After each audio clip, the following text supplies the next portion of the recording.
All right, so 4002 NCC. So ideally, what we would prefer is if the NCC was written in a nice, straight, linear direction. But unfortunately, it isn't. It's written in a very circular way, in that inside a statement or a clause, the NCC is full of clauses, like Santa Claus, but there's no presents. It's full of clauses. Inside each clause, there will be references to other clauses, and there'll be references to other tables to represent information within that clause. So then when you get to that clause, there'll be further references to either the clause you just came from, or a further clause that you might need to check, or a further table, or a further piece of information or supplementary paragraph. So it can be a little bit overwhelming because you go to one place for information and it says check something else, and that says check something else, and that says check something else, and you end up following a line of clause links until you can't remember what your name was. It can be really, really intimidating.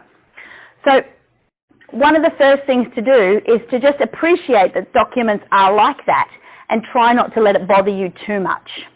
The other trick is you have to keep your wits about you and understand what is relevant to what you're reading and what isn't relevant to what you're looking for, and where to stop.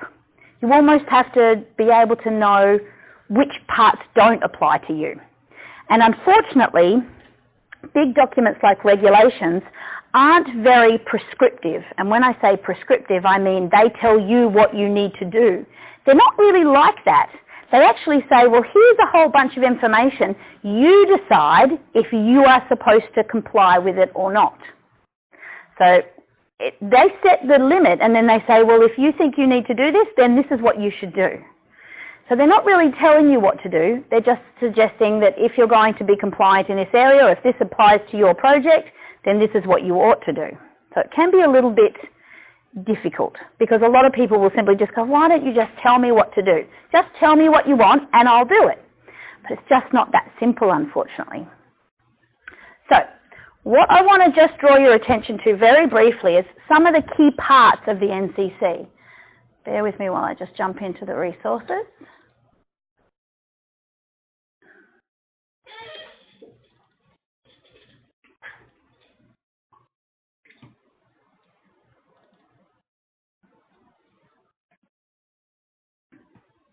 Now, I mentioned earlier in the week that if you use Adobe Acrobat Reader, you get these lovely chapters on the left-hand side.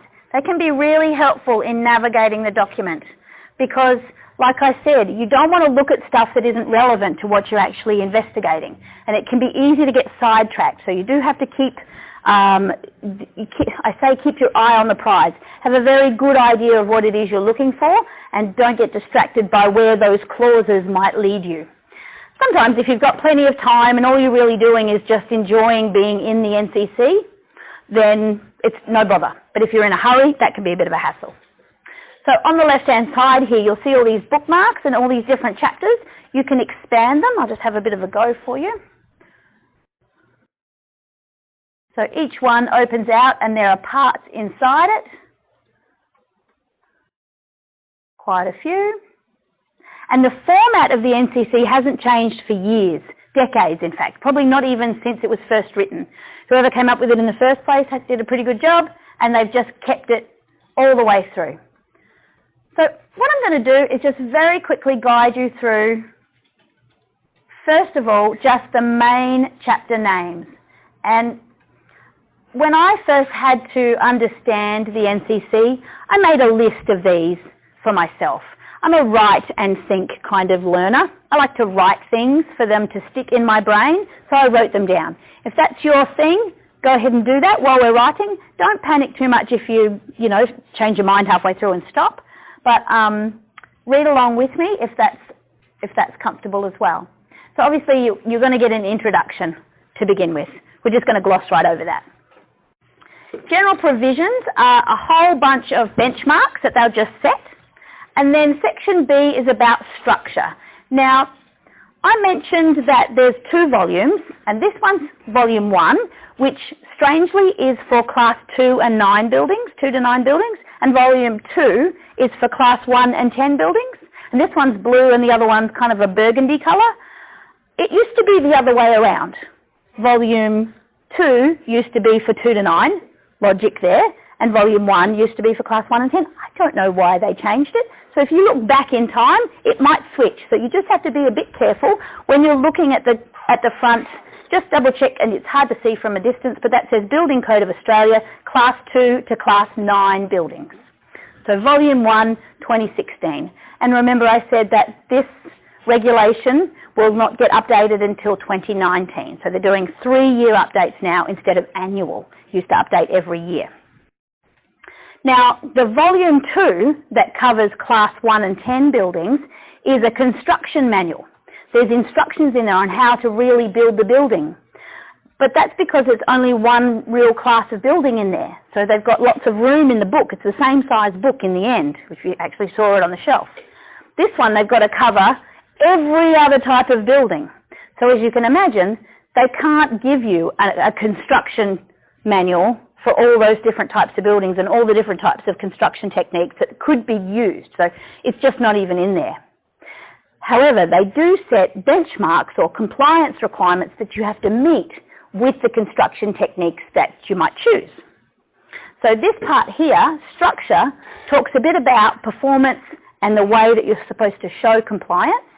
And it also talks a little bit about the computer programs that you can use to demonstrate that compliance.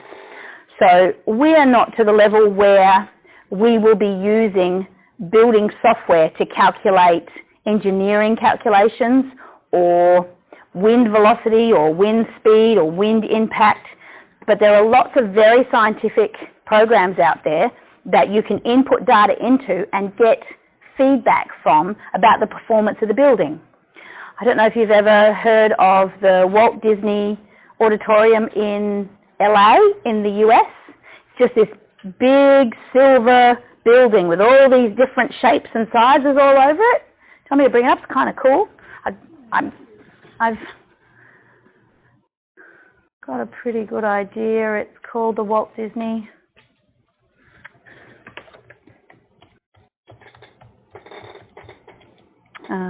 Theatre. Let's see if that brings it up. Yep. Disney Theatre.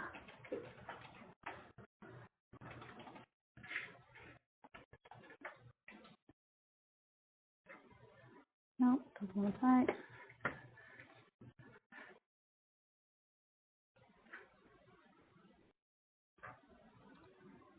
This one. Rings a bell? Familiar? Yep. Now, there isn't a straight surface, there isn't a vertical surface on that anywhere. Every single panel is a different shape and a different convex location. It is unbelievable. Now, imagine trying to draw a set of plans for that. A floor plan, elevations, a section. Oh, forget it, you know. So apparently the firm that drew this up used aeronautical software, the software that is used to design and document aeroplanes, because they're all curved, and it worked out really well. Now, that was probably before Revit was as good as it is, and maybe you could do this in Revit, but they didn't use Revit, and I don't know that it would be much fun. But they did use proprietary software to be able to analyse the building. Now, I happen to have been fortunate enough to visit this building, and you can go right up the top, and there's a sign up there that says, "Don't touch the handrail, it'll burn you." It is so hot, that steel, just as an aside, it is really, really dangerous. So you're allowed to have a tour. They've got like a walking tour. You can go through it. Yeah, it gets really warm on the top. Yeah, so didn't think that one through, but it's a minor oversight, I suppose, for a pretty spectacular building. We'll probably let him off the hook. Buildings that reflect the sun to the pavement? No, it doesn't melt cars, no. I know what you mean. There are a couple in the UK that have such shiny surfaces that they reflect the sun onto the cars and melt them on the street. Yeah, oops. LA. Los Angeles. So you can use proprietary software, and you can imagine all those massive skyscrapers in the Middle East. You know, we're not doing that manually. It's all done by computer. So there's a small phrase in the NCC basically saying if you're going to use proprietary computer software, you've still got to demonstrate that you meet the performance requirements of the NCC. We're not going to this extent, obviously, but that's what it's for. It starts to become very computerized. Very cool building, nonetheless. Incredible. It is. It's really amazing. Then these are the main headings. Section C, fire resistance.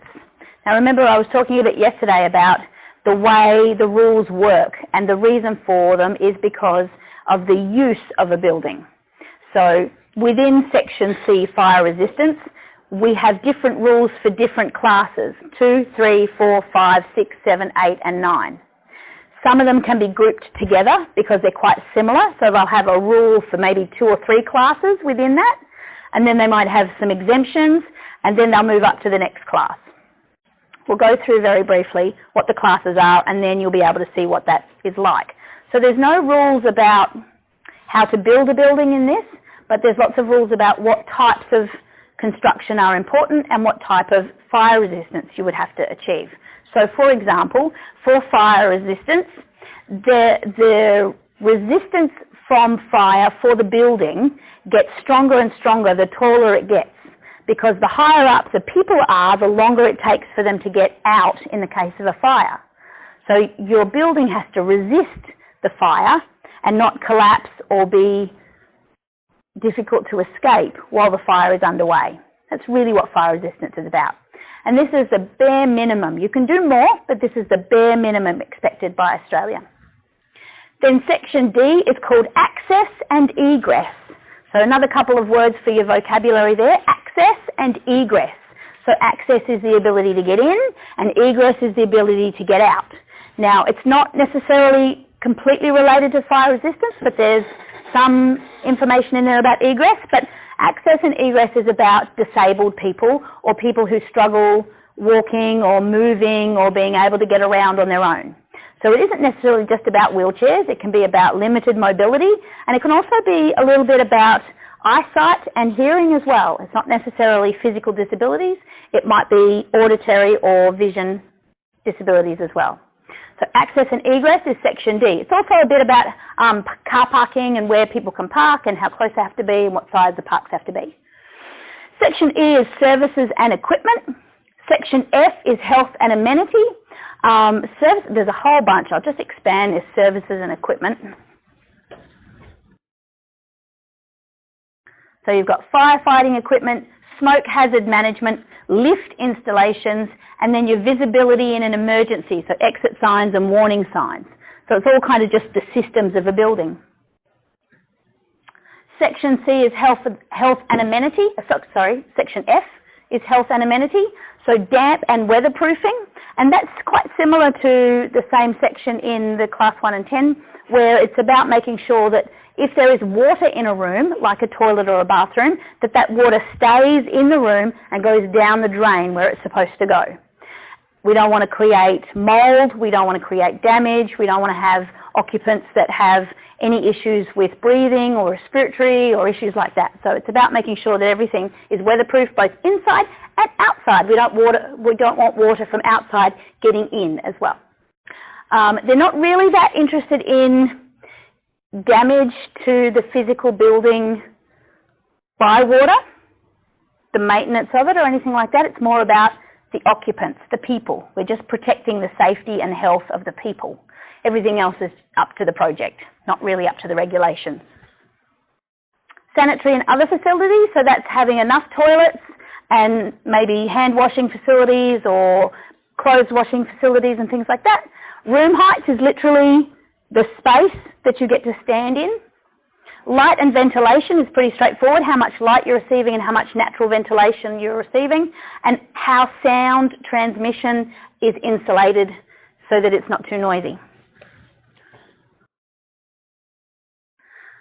Section G is not too much for us this semester. Ancillary provisions, so minor structures and components boilers, pressure vessels, heating appliances, no heating appliances around here, fireplaces, or how to construct an atrium. So if you've ever been in a hotel where you walk into the front and it's all open right to the top and there are walkways around that you can get to the rooms, that's an atrium. And it has special considerations with regards to access and egress and fire. So special rules for the atrium. So we've got that. And then part G is about construction in alpine areas, G4, and construction in bushfire-prone areas. So that's a new section that was written in after the bushfire storms in Victoria about maybe 10 years ago now, really long time ago. And there were some firestorms in Canberra about 15 years ago, maybe even longer. The fires were so intense, it actually changed the regulations. That's generally what prompts changes in regulations, is a change in the environment or the change in the way people live that's significant enough that life is in danger. So at the moment, amendments are coming through with regards to the cladding on the outside of Class 2 buildings. So you will have all seen in the news where fire has spread up a building because the outside has allowed it to do that. It's not supposed to do that. If there's a fire in an apartment building, the fire is supposed to stay inside the sole occupancy unit so that you can treat it in an isolated way and isolate it from the rest of the apartment. And the cladding on the outside allowed for the fire to travel up the outside of the building, and that's not supposed to happen. The glues and the materials in the cladding were flammable, highly flammable, because it's polypropylene. It's petrol. Petrol makes glue, petrol makes plastic, and that's what they were using to manufacture the cladding. Looked really pretty, lasts a long time, easy to install, inexpensive, easy to maintain, looks the right colour all the time, highly flammable. Just such a bad idea. So old buildings were having new facades connected, and then that was ruining the original fire safety and separation. So they were perhaps built to codes that were quite dated, and then this flammable material was stuck on the outside as well. So because of the propensity for the market to do that, they've had to change the regulations to prevent that from happening. If there's a large cyclone or a large storm, the universities, particularly James Cook, who do a lot of the research for wind testing and things like that, will do an investigation of the repercussions of the cyclone. They'll reassess the strength, the location of where the cyclone hit to see if the codes need to be changed as to where cyclonic conditions apply. So there's a map, and you can look on the map, and if you're inside the zone, you're in a cyclone area, and if you're outside the zone, you're not in a cyclone area. So that zone might need to be adjusted depending on the frequency of the storms, the level of damage that's done, or they might increase the standards because the strength of the storm in a typical cyclone area has increased repeatedly. I mean, it takes a long time for that sort of stuff to change, but it gets assessed every time. They would test it in the most extreme, wouldn't they? They wouldn't test it in like a category 1 cyclone. They usually go after it's over and then look at the damage to see how their regulations performed and if they need to adjust them. Yeah. So after Cyclone Yasi and some of the cyclones that Queensland had, quite a few products performed extremely well. There were some garage doors that weren't so great, but there were some louver windows that were excellent. They performed really, really well. They stayed in place and they prevented water getting in, and they were still serviceable at the end of it.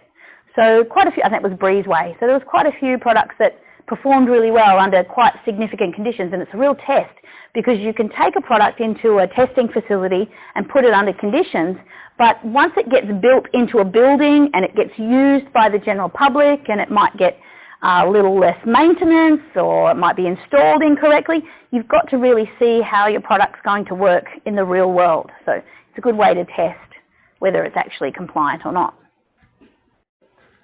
And then section H is special use buildings. So if you've just got something a little bit unusual, then you can go to section H. We've got class 9B, which I think is healthcare. Oh no, seating areas, it could be an auditorium.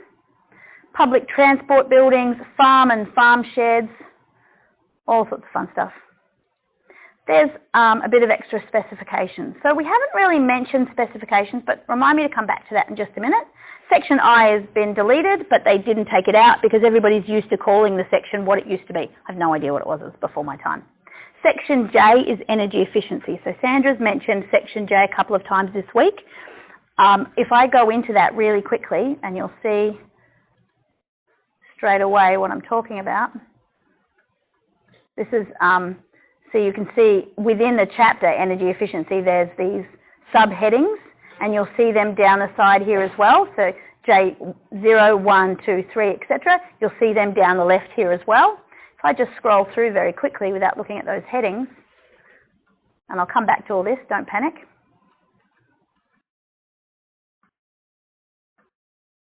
There are these 3 links here to different amendments by state or territory. So they're very early in the chapter so that we don't get distracted by all the other information. That's probably one of the biggest rules about reading a regulatory document, is you have to pay attention to everything and read it and really follow the instructions. So if I click here to Section J, it'll take me to an amendment at the back of the document specifically for the NT. And you'll see here, NT Section J, energy efficiency. For a Class 2 building and a Class 4 part of the building, so Class 2 is an apartment building, Class 4 is the residence of a caretaker or somebody with an ancillary building that goes with another building itself.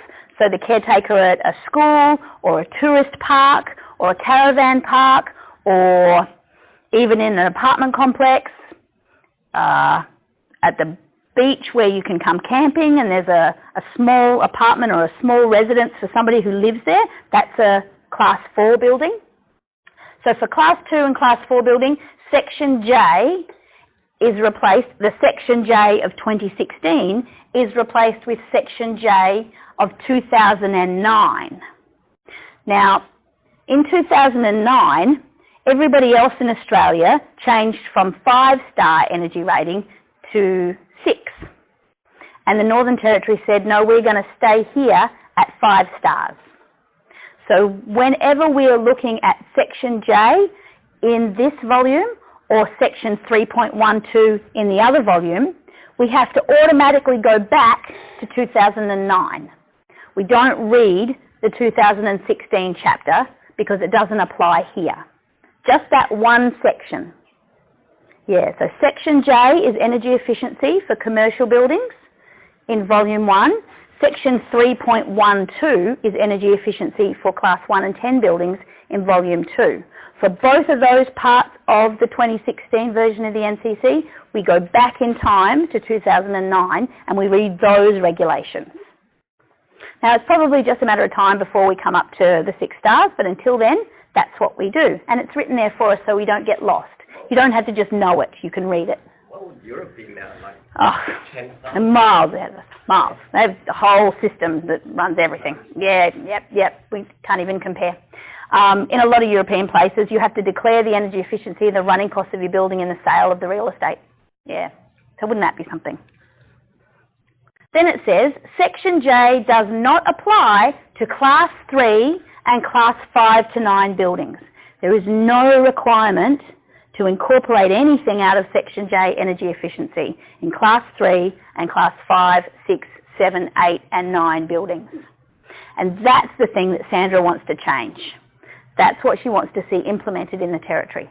So sure, stay at 5 stars, but at least apply Section J to the buildings. And it's a very low standard at this point. Now, some places do it anyway. Not everybody ignores it and then makes their building completely inefficient. And it's actually not that difficult to achieve. So there's probably quite a few projects that have been constructed that achieve what Section J asks, but they're not expected to, so it's not documented and it's not certified. It's not really recognised formally. But it's about making sure that the temperature inside uses the least amount of energy to stay comfortable, that 22 to 24 degree range that Sandra was talking about. It's about using the least amount of energy to stay that way.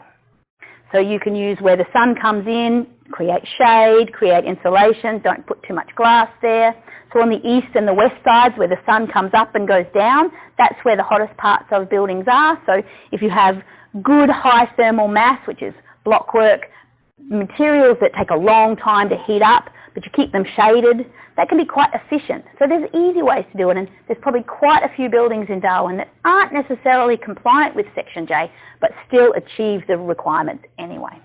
So it would be nice to formally recognise them. But this is the kind of phenomenon within the document that I want you to remember, just to keep your wits about you. Just be really critical about what you're reading and question everything before you assume that you have to comply with it, because the regulations can seem overwhelming, but they're not as bad as you might think. They're not actually as unreasonable as you might think.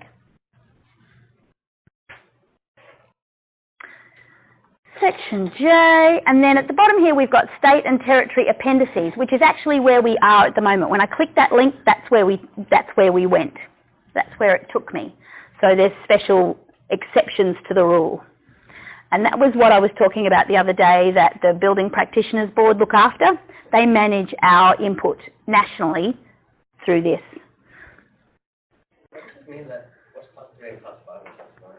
Yeah, we'll do that next. Yep. So then we've got index, abbreviations and symbols, a history of adoptions and a list of amendments. So it's just a file management of the document itself, which is important to keep. So often if you're writing an official document that is for governance or regulatory proposals, then you have to keep a record of the history of that document so people can see how it's changed over time. So we have that in the back of the document as well. Now we'll probably touch on this again next week when the rest of the class is here for the first couple of days of the week, but I'll very briefly just take you through it as well. Let's just have a look and see what we've got here. Part A3, classification of buildings and structures.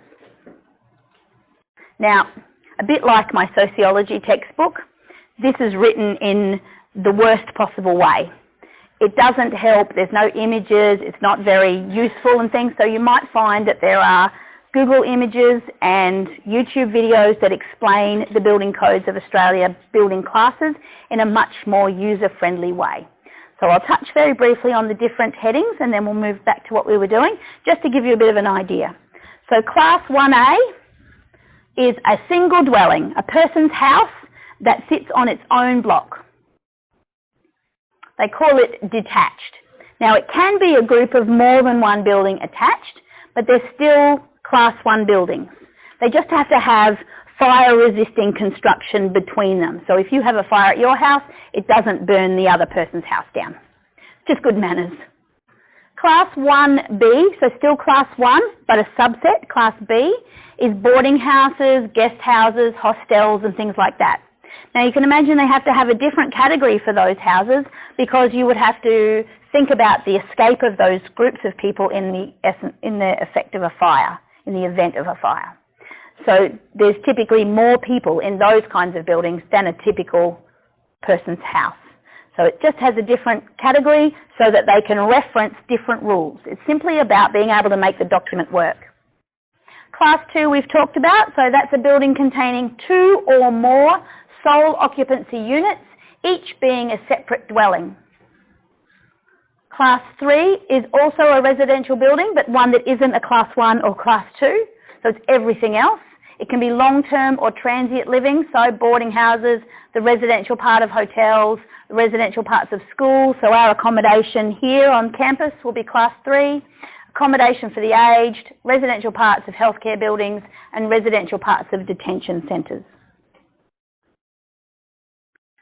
Class 4 is a dwelling, a place where somebody lives within just about any other class of building, 5, 6, 7, 8 or 9. Class 5 is an office building used for professional or commercial purposes, but it excludes buildings that are Class 6, 7, 8 or 9. So 6, 7, 8 or 9 are special kinds of office buildings, not just regular administration, government administration if you like. That's Class 5. 6 is a shop or a building for the sale of goods by retail or the supply of services direct to the public. So products or services where the public are coming.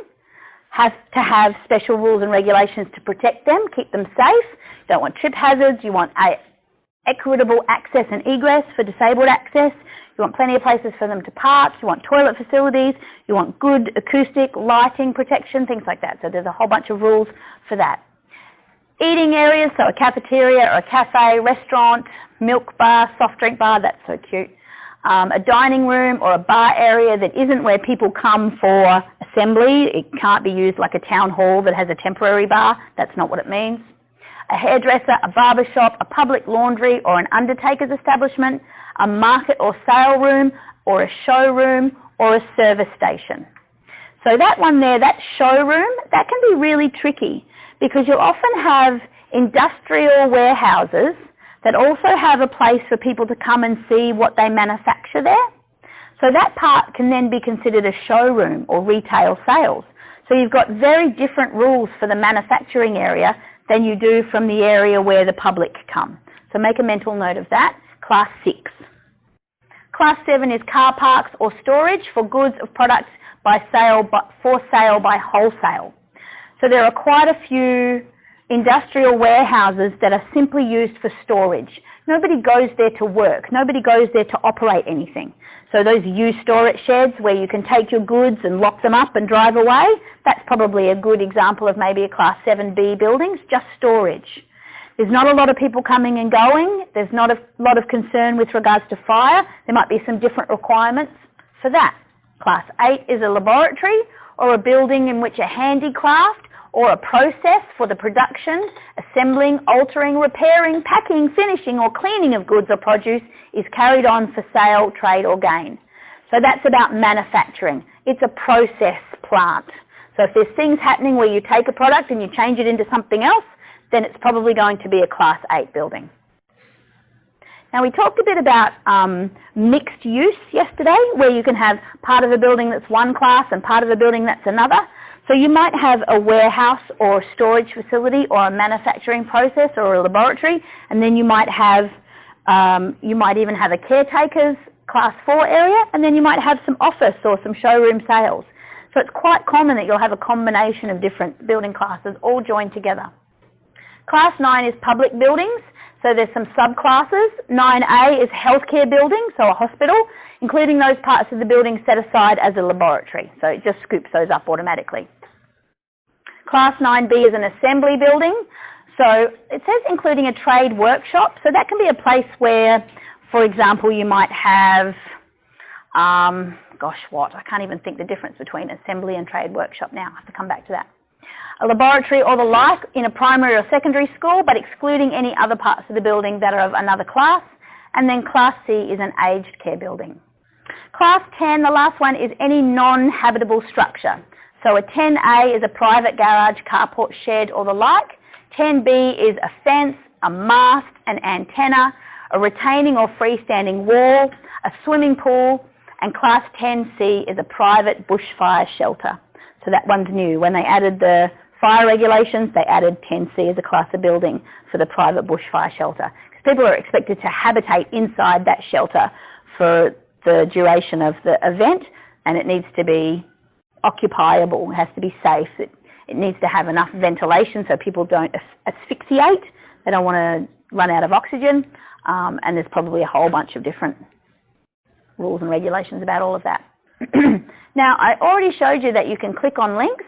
If I click here, it's going to take me to some of the definitions that are in this building, in this book. Like I said, you've got to be careful with the clicking because you'll never know where you'll end up. It takes you all over the document and sometimes out of the document to the Australian standards, and then you don't even remember where you were. Private bookshelf, just out of curiosity, so a private bushfire shelter is a structure associated with but not attached to or part of a Class A dwelling that may, as a last resort, provide shelter for occupants from immediate life-threatening effects of a bushfire. Now that's a pretty good example of the kind of sentence we're dealing with in these kinds of documents. There were so many commas and take away and come back, go away and come back in that sentence that you can sometimes go a little bit cranky. You know, it can make it a little difficult to work with. So A private bushfire shelter means a structure associated with, and then you've got this, but not attached to. The idea is that it's got to be disconnected for safety, obviously, because if the main house catches on fire, you don't want that touching the bushfire shelter, because then that's not safe. It'll burn the bushfire shelter just as badly. So, but not attached to, or part of a Class A dwelling that might. Do you see what I'm saying? So you have to break it apart a little bit. So what I would say is, what have we got here? Private bushfire shelter means a structure associated with providing shelter for occupants from immediate life-threatening effects of a bushfire. Do you see what I did there? I just took away all the bits in the middle and put the sentence back together again, and then I can say, but it can't be associated with or attached to or part of a Class A dwelling. And it is generally used as a last resort. So that's now 3 sentences rather than just one. So that concept I was talking about before, where people who write these things try to do it in the shortest possible amount of words, that's what they're doing. So if I wanted to really break this apart and understand it, that's what I would have to do, is undo all those little pieces, undo the grammar, and then give it back to myself in a more logical way. So if ever you're reading something and halfway through the sentence you've forgotten where you started, that can be a way to break it down into something that's a little bit more straightforward to understand. And feel free to print out the page and use a highlighter, or write it out on a piece of paper in the way that I just did it orally. And that will help keep it straight in your head. It can be really overwhelming, so second opinion is always good as well. Does anybody have any questions about that?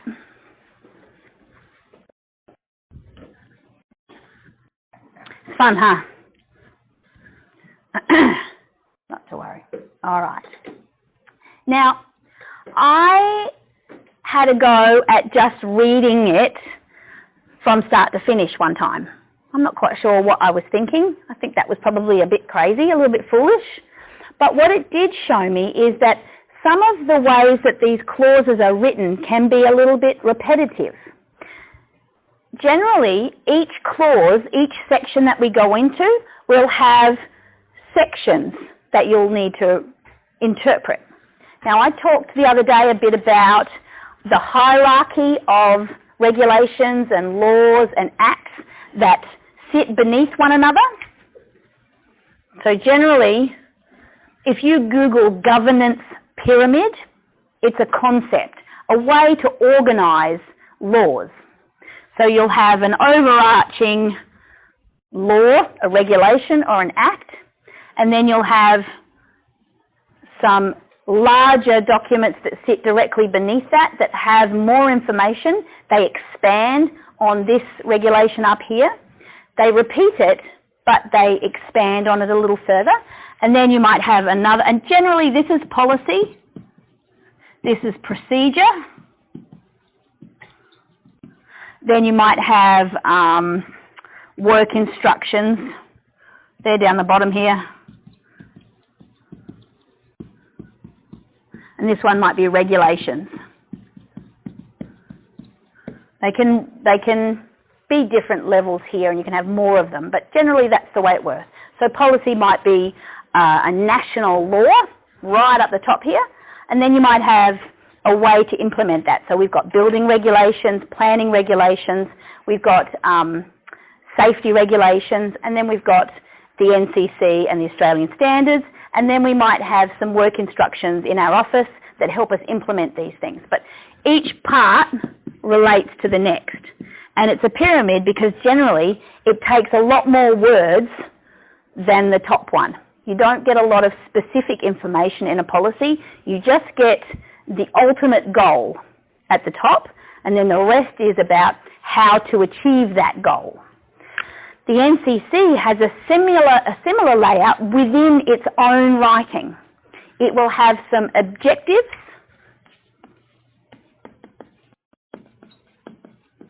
and some function statements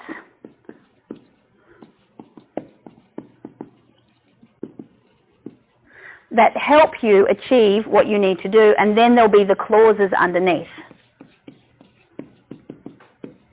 Now, we'll probably go over this again for the rest of the class on Monday, so don't feel like you have to have conquered this all in one go, but it's just a bit of an idea so that when you see those different objectives and functional statements, you don't worry too much that you have to achieve them, because it doesn't tell you how. The clauses tell you how.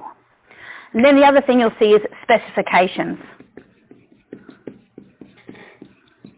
So every now and then a clause will reference a specification for further detail, depending on what's necessary. So if you see those statements, objectives and functional statements, then that's just an introduction. Get ready, this is what we're going to do. Now, if you read those objectives and functional statements and you think to yourself, well, that doesn't apply to my project, then you know you can move on to the next chapter, and you just can skip all the clauses and specifications entirely. It's not always obvious whether it applies, so you still have to read the clauses and the specifications to investigate and be a bit of a detective about whether it applies to us. I'll show you what I mean. I'll jump straight into section C, fire resistance. On the first page, you'll get a quick subheading, the different chapters. So fire resistance and stability, compartmentation and separation. So fire resistance and stability is the ability of the building to stay upright while it's burning. So you don't want the roof to land on the floor while you're still trying to escape from the fire. And it needs to be stable, it doesn't need to collapse. Compartmentation and separation is about keeping the fire restricted, trying to stop it from spreading. And protection of openings is about making sure the fire doesn't get out of the opening like they do on the apartment complexes where it goes up the outside of the building. The fire goes out the window and then catches on the wall on the outside and travels up and goes back in the window. So within section C, we have performance requirements and verification methods. So these are those higher level points that I was talking about.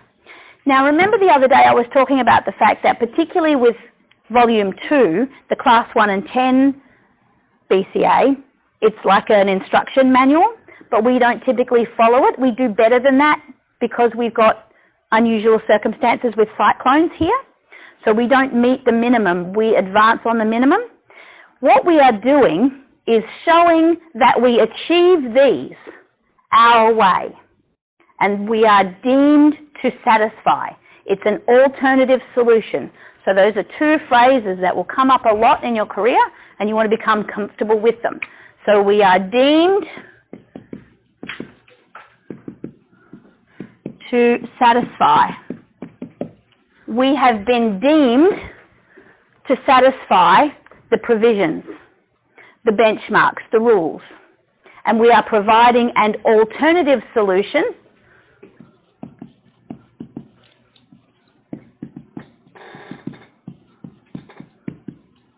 that achieves it. It often takes a fair bit of documentation to be able to do that, but the engineers here locally have done it for a long time and they're very good at it. And we also have the Deemed to Comply manual. So that special Building Practitioners Board database that we talked about the other day, and I'll show it to you very briefly while we're here, because why not?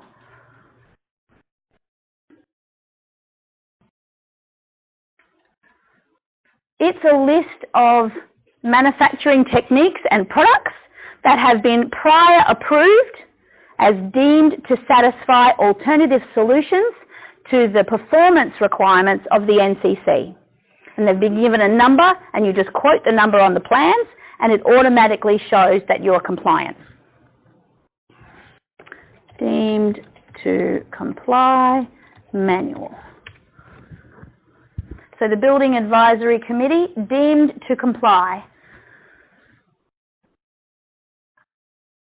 So you just click Access to the Manual, and it goes to a little database. There's a whole bunch of categories of different products. Rather than having a full list of everything just in alphabetical order, which would be hard to sort through, they've categorized. It's another technique for big documents to categorize things. So let's just have a look at roof cladding. And I'm not going to type in any product titles or manufacturers or drawing numbers, but I am going to look for only current. They do have expiry dates, and you only want to quote numbers that are current, not expired. And I'll click search. And here's my list of all the different types of roof cladding that have been pre-approved, tested in James Cook's wind tunnel, James Cook University's wind tunnel, brought to the building construction panel and assessed. The engineers have made sure that it's okay, and it's been given prior approval. And these are the numbers that you quote. See that M? That stands for manual. So DTCM, deemed to comply. DTCM, and then you get a number. So 17701. And the 01 is there because there might be a 2 and a 3 and a 4. Now, if I go to one of the more common deemed to comply manuals, which will be, let's have a look here, Custom Orb. So that cladding that I showed to you earlier in the week, this one over here, it's manufactured by a couple of different companies. There's a company that's operated in Australia for a very long time called BlueScope, and they have a product called Lysart. Don't worry too much if that doesn't make any sense to you right now, but they make a product like this. And then there's also Stramit, which are another company that make these kinds of roof claddings and sheets. And this is Custom Orb Profile. So it's very common, very popular, very, efficient. So you can see here, this one is BlueScope Lysart Custom Orb Roofing for cyclonic regions. So it's very specific. It also tells us how thick that is because it's got a base metal thickness. This BMT stands for base metal thickness because it isn't just about the shape, it's also about how rigid the material is and the different types of finishes that you can have for it. But the interesting part is if you click on the link, so we would quote this number on our drawings, we would draw the Custom Orb on our drawings and point an arrow to it and say, Custom Orb roof cladding as per DTCM 312/01. And what that would mean is, when I click on this link here, that the builder has to build it according to those specifications. Now you can see here it tells them that they have to fix it at every second crest. So where it goes up, that's a crest, and where it goes down, that's a valley. It's the shape of the profile. So it goes up and down. These are crests and these are valleys. Now when you put this on a roof and you fix it with what we call a tech screw, because in Cyclone Tracy we didn't use these fixings and all the roof sheeting flew off because we just used nails that were straight. And when a cyclone tries to remove the roof sheeting, it rattles like this, and eventually it just pulled the nail out. It was quite easy. So this is now called a tech screw. See how it's got a fixing there that's quite sharp? It grabs and holds, and it has a cyclone washer on it. Look how big that washer is. So a roofing nail only has a very small lip to help hold the roof sheeting down in high winds. This has a very large washer, and it even has a little rubber seal underneath to help water from getting in, because when you have driving rain in the wet season here, it can push the water through very small holes. So to help prevent water from getting into your roof, it has this little rubber seal underneath. So this would then sit through the top of the crest into the roof batten below. So this deemed to comply manual is instructing the builders to put one every second crest, which is a lot. In other states, they might only be every half metre, maybe here and here, because they don't have the strength of winds, and they certainly don't use these. They're very expensive in comparison to roofing nails. Pass it around so you can have a bit of a look. So that's called a tech screw with a cyclone washer, and this is Custom Orb. Now if you were doing it on the wall, you would do it in the valley, not the crest, because then you can get a further fixing. But you can't put it in the valley on the roof because the water will sit there and then get in the hole that you screwed for the fixing. So you've got to do it on the crest. So a little bit of a digression there with construction, but it's the sort of thing that's really important, and it's that information that then is shown to the builder. Now, that kind of information is not in the NCC. It's not in the building code anywhere. But by being compliant and an alternative solution, it is compliant with the NCC. but it sits outside the regulations specifically for us.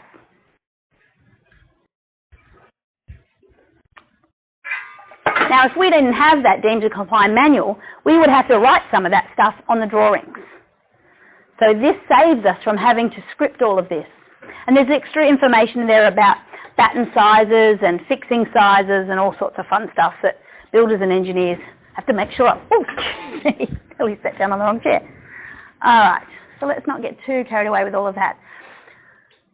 Let's have a look. So section C, our performance requirements and our verification methods. Now, this concept of instructions to builders and instructions to technicians like yourselves, the Australian Building Code Board is moving away from that quite a lot. They actually don't want to prescribe how you should do things. They simply want to say what they'd like to see as a performance requirement. This is the performance that I'd like to see your construction system achieve.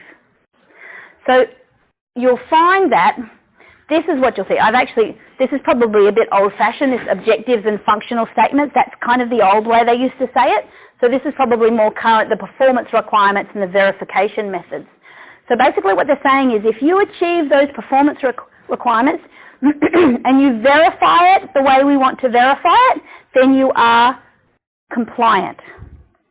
And there is a growing trend of engineers who can show that, to do that verification. There's an excellent fire engineer, his name's Ben. He's based out of Canberra, but he travels around quite a bit. He used to work for the building branch. He used to work for the Australian Building Codes Board. And he's setting up a testing facility just outside of Canberra to be able to achieve some of the verification methods that the Building Code want. Now, they have a watermark testing approval process. So if you've got a product that outside of our deemed to comply, but for the rest of the country, you've gone through verification and achieved the performance requirements, that information can sit in the watermark approval system of the Australian Building Codes Board website as a set of materials and manufacturing processes that is automatically an alternative solution that's approved. So if I show you very quickly, there's quite a few products there that are quite good. So similar to our concept of deemed to comply, but that's different because it's cyclonic, and this isn't necessarily cyclonic, this is simply just different materials that have achieved product certification. They have code mark and watermark. There are lots of testing facilities around the country. They even have, I think, a copy of all those different testing facilities on the website, like a database of all the different places. I'll just click on code mark for now. You might have to do a separate Google search for National Testing Authority locations. But basically what they've got is, oh, here they are, certification bodies. I better not go there, that's too much. And some of the products that are certified. So there's a register. Oh, they've moved it to a different website. Okay. Goodness.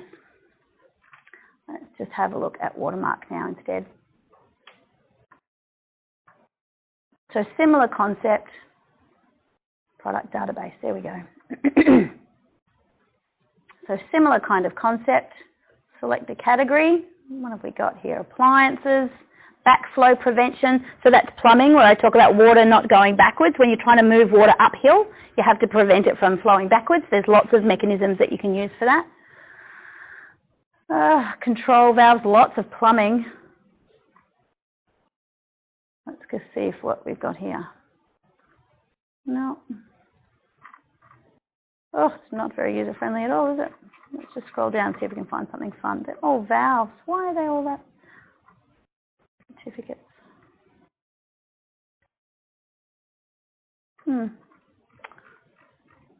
Not as exciting as I thought. There was a database that was really good. Using it. Go back to code mark. Rules. No, we don't want to read the rules. Previous code mark scheme. Does look like they've changed it. It's going to go where I want to go. Yeah, looks like we definitely have to go there. Okay. Covenants, directory.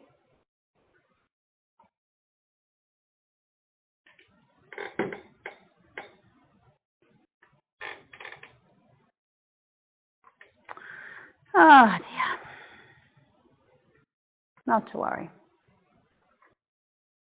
This will take me a little longer. I'm not familiar with the website, so I'll have a bit of a look around, see what I find, and come back to you. So it's a bit annoying, but nonetheless, what they're looking at is a list of different products and manufacturers that have gone through verification methods to get alternative solutions approved according to the NCC so that they can sell them on the market easily and quickly. It's about market penetration, basically, and making sure that people can use their products without having to go through a lot of expensive approvals.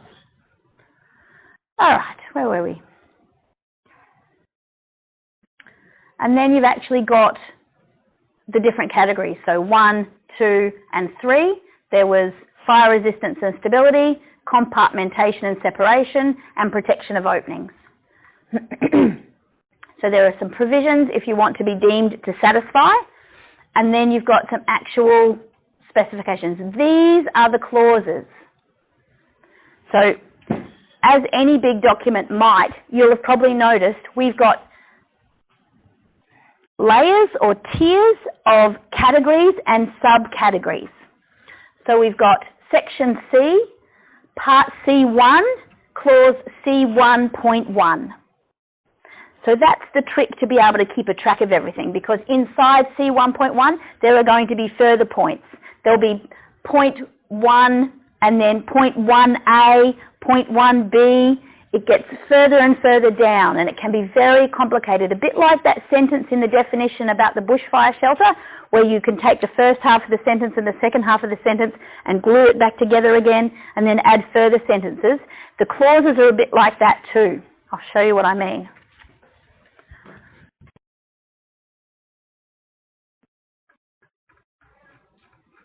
Oh, and there's some of our specifications at the end there. So that's the performance requirements. So I'll skip past those because, again, they're repetitive, and I'll wait till I get to the actual clauses. Here we go. So here we've got C1.1, the deemed to satisfy provisions. So these are the benchmarks, and there's our performance solution. So earlier on we had, what were the two phrases we had? Performance, general performance requirements and verification methods. Now we have deemed to satisfy solutions and performance requirements. So these are a list of benchmarks that you have to achieve if you want to follow an alternative solution. Other than that, you simply do what the rest of the clauses ask you to do. If you want to do something differently, then you have to justify it according to the performance requirements. But if you simply execute it according to the clauses that we'll read, where it's applicable to your class of building, then you are automatically deemed to satisfy. So if you follow the rules, you're satisfactory. If you have an alternative solution and you meet the performance requirements, you are also satisfactory. Showing with that alternative solution that you are meeting the performance requirements can be a little tricky. Now, the best example that I have of when that happens routinely here is when we have a building that needs to comply with the energy efficiency requirements of the Class 1 and 10 section 3.12. Now, when I said earlier that the energy efficiency sections of the NCC require that you show you are using the least amount of energy to keep the temperature inside the building at a comfortable range, 22 to 24 degrees, and the humidity nice and low. That's how the energy efficiency works. But what if you don't have any air conditioners? What if you don't have any energy to use to show that you're using it efficiently? Do you see the problem? So there are computer programs that you can use to analyze the energy efficiency of a building. So I have my Forever Home, it's my best design, and I've got it drawn as a floor plan, and I'm going to have air conditioning in the bedrooms and the lounge room and the kitchen and things if I want it, and I have to make sure that I'm compliant with the 5-star energy efficiency rating. And I'll show you a bit about how to achieve that with air conditioners. But the easy way to show that you are satisfactory, the way to show that you're achieving the performance requirements is to take your drawings to a thermal assessor. So that's somebody that sits outside of the certification process and then informs the certifier, shows the certifier that you are compliant with section 3.12 of the NCC.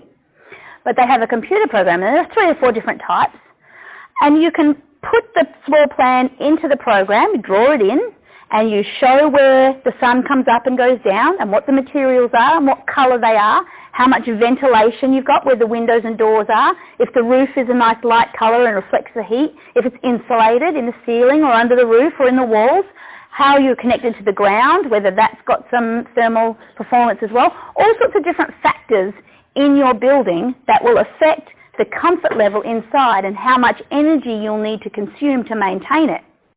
And it spits out a report. It gives you a star rating out of 5. And it'll tell you if you're 5 or 5.5 or 4.5 or 3.5 or 3. If you're too low, you have to make changes to your design to achieve the 5 stars. So that's an alternative solution. So that's easy enough. It costs a couple of $100, takes a few days, no big deal. But what if you don't have any mechanical cooling at all? There's no computer program that can tell you whether it's efficient or not because there's no energy to assess. There's no input or output of energy compared to the efficiency or inefficiency of the building construction. So what we have to do in those situations is give it to an expert to assess. Now, they have to be an approved expert, and there can't be just one person. It's normally a panel. So they call them an expert panel. Now, we don't have an expert panel here in Darwin for if we want to get approval under the 5-star energy efficiency section 3.12 of the 2009 BCA to show our alternative solution. We don't have one of those panels here, but there's one in Queensland that is set up that can do our work for us. Because the climate is very similar in Queensland, we defer to their expert panel. And if they say that your design is going to be cool enough for people to be comfortable without the air conditioning, then you can get approval. You are deemed to satisfy. You've provided an alternative solution, and there'll be a report that will come back from that expert panel, and they will show that it's compliant. So they will look at where the sun goes up and comes down and what the construction is like for that, where the breezes are, the proximity of other buildings nearby, how much concrete you've got on the ground outside that's going to store and radiate heat, all sorts of different factors. And they will deem you satisfactory. So that's an alternative solution. We're not really following the rule book. We're breaking the rules, but in the right way. And that's perfectly fine. It takes a little longer and it's a little bit more expensive, but if that's what you want, then it is possible.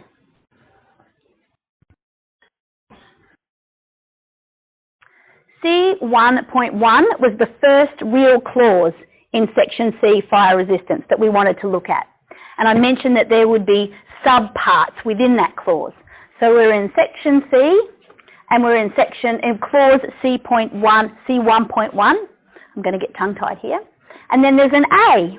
And then within A, we've got I, and so 1, 2, 3, 4. So we're changing from numbers to letters and then back to numbers again, because it can get a bit confusing. How many ones am I down the rabbit hole? You know? So C1.1A2 might be the clause we're referring to on our drawings. We do quote these clauses on our drawings. So let's say, what can I see? All right, down here, part B. This is interesting, and it will be helpful. As well as building classes, we have fire categories. And the fire categories, this type of construction, is related to the height of the building. So there's type A, B, and C. See them here? Type A, B, and C construction. It is specific for fire only. It doesn't relate to anything else. And it's about the resistance level of construction being greater as it gets higher. So if you have a Class 2 building, which we do, and it's 4 stories or more, the construction type must be type A. And they give you a whole bunch of information about the fire rating level that means type A. And then you have to go off and get it tested. So you might have a concrete wall that's 500 millimeters thick, and you take it to my friend Ben in Canberra and you say, Ben, I want you to try and burn it and see how long it takes. And it's got to last a certain amount of time. A fire rating level is about keeping the insulation, the structure and the stability of a building for a duration of time so that people can get out safely. So it might be 30 minutes, 60 minutes, 90 minutes, or even longer, 180 minutes, for example. And the taller the building, the longer you want it to last, because it takes a long time for people to escape, particularly if they're dawdling or if they are disabled or they can't walk fast or they're unfit or it's crowded and there are a lot of people or they want to remember to take the dog and then they go back and they forgot the dog, and there's all sorts of different things, and it has to be a wide enough stairway and it has to stay intact. So if I wanted to reference this on my drawings, I might put type A construction as per NCC 1.1 B table C 1.1, and that would be my phrase on my drawings. So I don't have to write all of this. All I have to do is quote the clause, and that tells the person where to go to find the extra information. So they're referencing themselves and we're referencing them. There might also be an Australian standard that goes with that, and we would quote that too. A common Australian standard that we might quote is for termite protection. So there is a little bit of information in the NCC about protecting your buildings against termite attack, but we have a special breed of termite named after Darwin that is particularly hungry. It will eat things much faster than everybody else. It will even eat things you wouldn't expect, like concrete. It'd have to be pretty hungry, but it will do it if it has to. So we don't have a lot of information in the National Construction Code about that because that's special just for us. So we often go to the Australian Standard for information about that. So AS 3600 is about termite protection, and there's not enough for us in the NCC. It's not strong enough. So we go up a layer, if you like. So we might put a drawing on our plans and reference the termite protection as per AS 3600 rather than the NCC. So we'll just quote the whole thing, just that whole number, and that's enough. It just means that the people who are doing the building have to think about what's in that standard as they're installing it. That's where the tricky part comes in, because not everybody has a copy of those standards, not everybody can read them, and not everybody builds according to those standards, which is why it's the certifier's job to check, because they have read the standards and they do know them really well and they do have a copy of them. So we're quite fortunate that if we go to the trouble of putting together a set of drawings, a design, a project that's compliant with all these codes, that there's somebody out there making sure it actually happens when it's built. Does anybody have any questions? That was a lot of information to give you. I hope that recording worked really well, because you can listen to it over and over. It's a way of just kind of understanding how such a big document doesn't have to be quite so overwhelming. Just take deep breaths as you're reading it. All right, so we'll take a bit of a morning tea break. I'll stop this recording so they're not listening to us having morning tea. And when we come back, what I want you to do is print out a copy of the checklist that you have in your OneDrive for your AT2. And we're actually going to have a go at looking at that checklist. It's already pre-populated with a lot of the main points that we're going to need to check for in our drawings, but we're going to try and find that information in the NCC, and it's always a little bit scary, but we'll be okay. And we're going to check the sketch plans that we've been given to see how it stacks up, see how it compares to the regulations. How's that sound? Pretty serious business, isn't it? But have a good cup of tea and that will help.